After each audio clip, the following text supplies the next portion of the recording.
కల్కి నేనైతే చాలా ఎక్స్పెక్టేషన్తో వచ్చా, చాలా. ఎందుకంటే మైథాలజీ గురించి చాలా తక్కువ మందికి తెలిసి ఉంటుంది.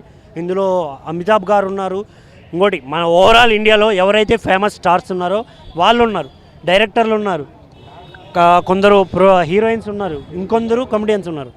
నేను వీళ్ళందరినీ బేస్ చేసుకొని ఎక్స్పెక్టేషన్ చాలా పెట్టుకున్నాను. బట్ నాకు ఇక్కడ ఏంటి అంటే సినిమా బాగుంది అనే ఫీల్ అయితే వస్తుంది. బట్ అక్కడక్కడ చిన్న చిన్న మైనసెస్ ఉన్నాయి. మెయిన్గా అక్కడక్కడ స్లో నెరేషన్ ఉంటుంది. కొన్ని సీన్స్ అయితే ఇక్కడ అనవసరం కదా అనే ఫీల్ కూడా వస్తుంది. బట్ ఓవరాల్గా ఏం చేశాడంటే హై రీచ్కి తీసుకెళ్ళి చిన్న స్లో డౌన్ చేసుకుంటూ లాస్ట్కి బ్లాస్ట్ చేశాడు. అది చాలా తక్కువ మంది చేయగలిగిన విషయం. ఇందులో ఏంటంటే ఇప్పుడు ఫస్ట్ 10 minutes చాలా బాగుంటుంది అన్న, విజువల్స్ ఎఫెక్ట్స్ కావచ్చు, చూసే కొద్దిగా అబ్బా ఏంట్రా బాగుంది కదా, కానీ పోను స్లో అవుతుంది.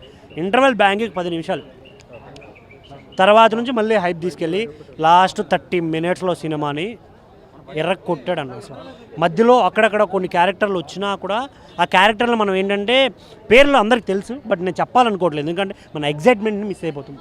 థియేటర్కి వెళ్ళే వాళ్ళకి ఆ ఎగ్జైట్మెంట్ మిస్ అవుతుంది. వచ్చే క్యారెక్టర్లు కానీ ఆ పంచెస్ కానీ.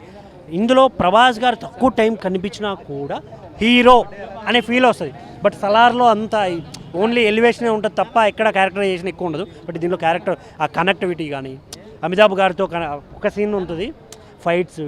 కానీ చాలామంది అంటున్న మాట ఏంటంటే ఎక్కడో ఎమోషన్ తగ్గింది అంటారు. బట్ డైరెక్టర్ వేలో తను ఏం రాసుకున్నాడో అదే తీయగలడు. సో ఇప్పుడు మనం అనుకున్నట్టు సినిమా ఉండదు. సినిమా వాళ్ళేం డైరెక్టర్ ఏమనుకుంటాడో, నడిపించే వ్యక్తి ఏమనుకుంటాడో అది అలాగే ఉంటుంది. బట్ ఆ ఓవరాల్గా తీసుకుంటే బాగుందనే ఫీల్ వస్తుందన్న. ఎక్కడెక్కడ చిన్న చిన్న మైనస్లు తప్ప ఓవరాల్గా పర్లేదు, సినిమా బాగుంది. కనెక్టివిటీ చాలా బాగుంది. అదే అన్నాను, సెకండ్ హాఫ్ హైప్ తీసుకెళ్ళిపోయింది. ఆ లాస్ట్ 30 minutes మెయిన్. నేను నిజం చెప్తున్నాను, ఆ 30 minutes సినిమా ఎలా ఉండకపోయి ఉంటే సినిమా అదే. ఇప్పుడు ఏంటంటే అన్న, సినిమా ఎంత చూసినా ఏదో వాళ్ళు గెస్ట్లు వచ్చారు వీళ్ళు నవ్విస్తున్నారు అనేది దానికన్నా ఎలా ప్రాపర్గా తీసుకెళ్లారు అనేది మెయిన్. ఆ లాస్ట్ 30 minutesని కాపాడుకోవడం నిజంగా చాలా చాలా బాగుంది. దానివల్ల నిజంగా సినిమా హిట్ అని నా ఫీలింగ్. ఇంకోటి కమల్ హాసన్ గారిని అలా విలన్ హైప్ లేపి అలా వచ్చి అలా వెళ్ళిపోవడం నాకు చాలా బాధ అనిపించింది అన్న. నేను చాలా తక్కువ ఏంటన్నా విలన్ అంటే అసలు ఎలా ఊహించుకుంటాం, అరే ఎన్ని క్యారెక్టర్లు చేశాడు ఆయన, ఒక విలన్ చేయలేదనే ఫీల్ ఉండేది. బట్ అది చేస్తున్నాడు అనేప్పుడు ఎగ్జైట్మెంట్ చాలా ఉంటుంది కదా. ఈవెన్ ఎవరికైనా ఉంటుంది. ఇందులో ఉన్న క్యారెక్టర్లు చేసిన ఆర్టిస్టులు అందరూ గొప్పోళ్ళే, కానీ బట్ వాళ్ళకన్నా నేను కమల్ హాసన్ గారి కోసమే వచ్చాను. ఈవెన్ ప్రభాస్ అన్నానంటే ఆల్మోస్ట్ అందరికీ డార్లింగ్ కాబట్టి ఓకే.